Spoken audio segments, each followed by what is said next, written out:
Ready for a deep dive. We're talking about Mourvèdre today.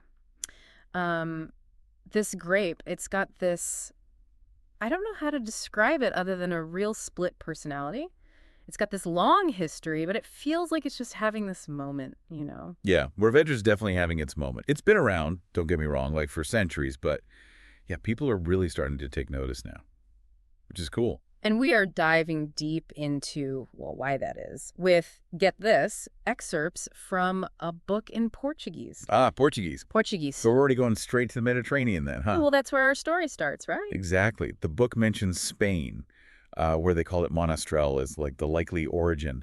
But, and here's the thing, Spain might be where it was born, but it's really in France where Mourvèdre found its footing, like really hit its stride. So is France like the, I don't know, the OG Mourvèdre experience then? It's a great way to put it. Think of it this way, Bandol, that region. Bandol is like the heartland of Mourvèdre. That's where it like truly expresses itself.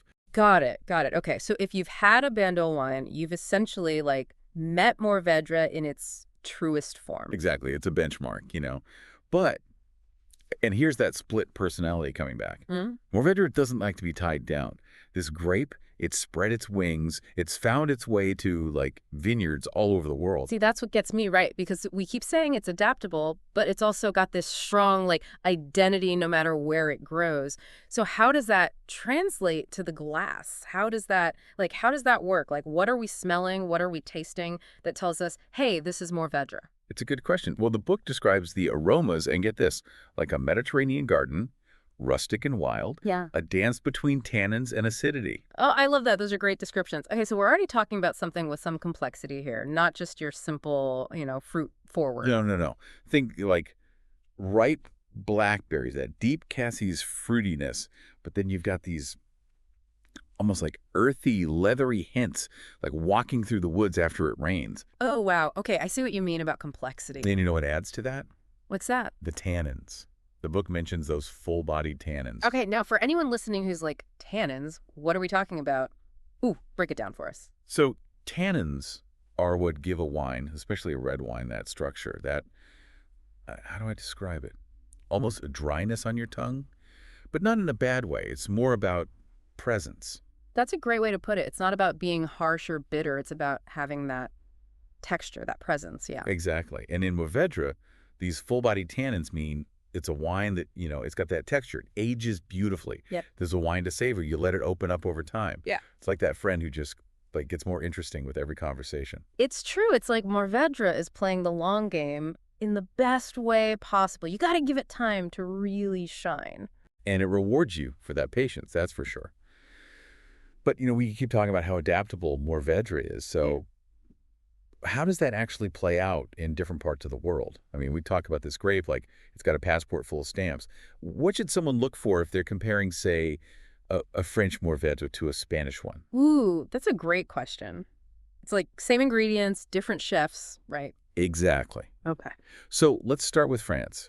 The book mentions some specific appellations. And for anyone who might not be familiar with that term, Yeah, break it down for us. basically an appellation is like a legally defined wine region.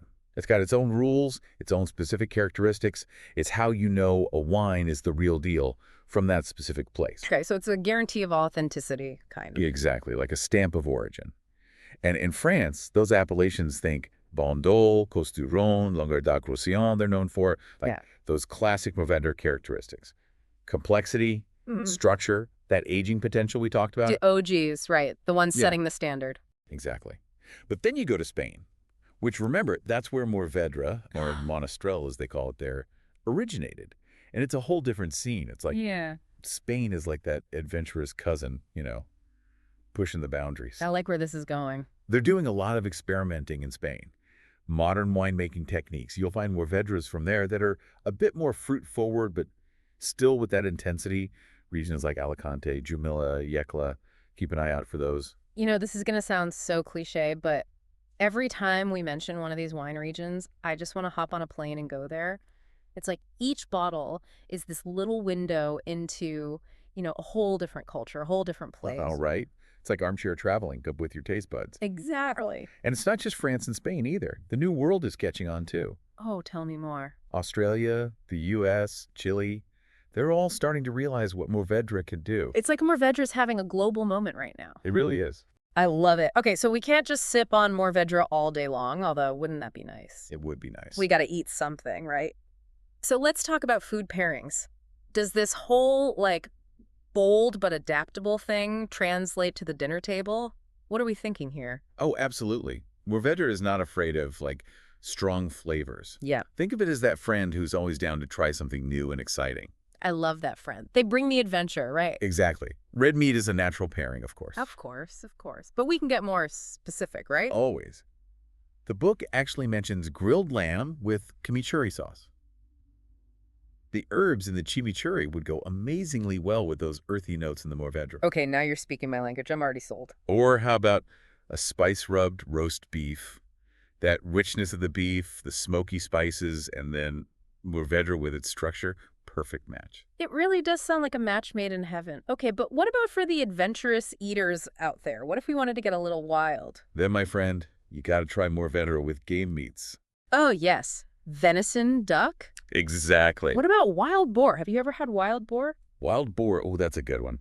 Mourvèdre can definitely stand up to those bolder flavors. Okay, this is amazing. We're on a roll here. But also, no wine and cheese night is complete without the cheese. Oh, you know it.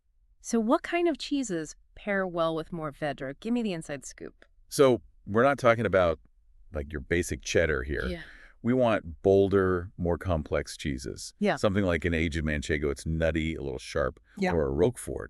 That pungent blue cheese, Mourvèdre can handle it. This is giving me some serious cheese board inspiration. This is dangerous. This is a danger. But, as much as I love talking about flavor profiles, and trust me, I do, Yeah. our book brought up some other interesting trends in the world of Mourvèdre. Oh, yeah. And this is where it gets really cool, especially if you're someone who cares about like where your food and drinks come from. Totally. We're seeing a rise in organic and biodynamic Mourvèdre. Okay, so break that down for us. What does that mean exactly? So it means they're produced with a focus on sustainability, on working with nature, minimal intervention. So we're talking about a wine that's not only, like, delicious, but also made with the planet in mind. I mean, what's better than that? Right. It's a win-win. Totally. Okay, so we've covered a lot of ground here. History, tasting notes, where it's grown, what to eat with it. We've been on a journey. We have. So for our listener at home who's, maybe just dipping their toes into the world of wine, what's the takeaway here? What do we want them to remember about Mourvèdre? I think the biggest thing is, like, you don't have to be an expert to appreciate a good Mourvèdre. We've given you the tools, right? Exactly. Now you can walk into a wine shop or look at a menu and you can be like, Mourvèdre. Yeah, I know the thing or two about that. No more deer in the headlights when you see it on a wine list. Exactly. Remember that whole split personality thing? Yeah. Well, now you know how to spot it. Go try a classic French Bandol, then branch out and try a Spanish Monastrell. See what you think. It's like a choose-your-own-adventure, but with wine. I love that.